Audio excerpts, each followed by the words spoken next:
Aqui é o seguinte, aqui para carregar tem que ter a sirene. Como nós é traquejado, nós está adaptando uma sirene no transporte terrestre. Vamos ter uma sirene.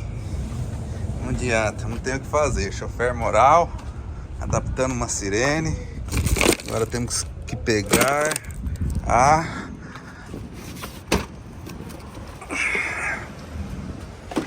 fita isolante.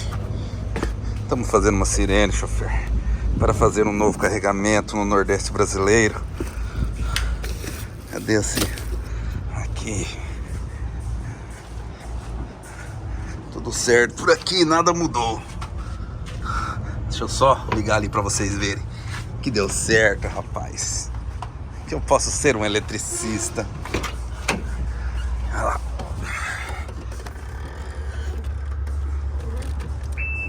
Escutou?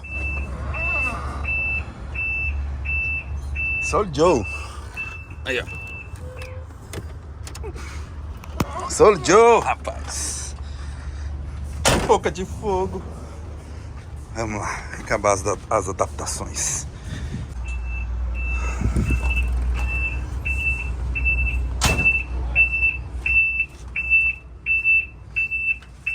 Esse cara é um gênio. Olha ela aqui. Não dá pra ver, né? Deixa eu pegar o farolete.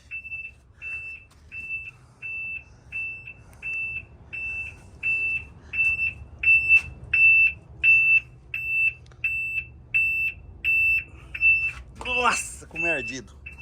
Vamos ver se dá pra escutar lá de longe.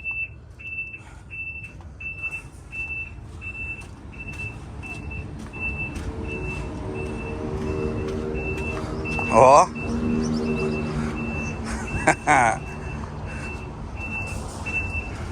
Dá pra escutar, ó. Vamos ver.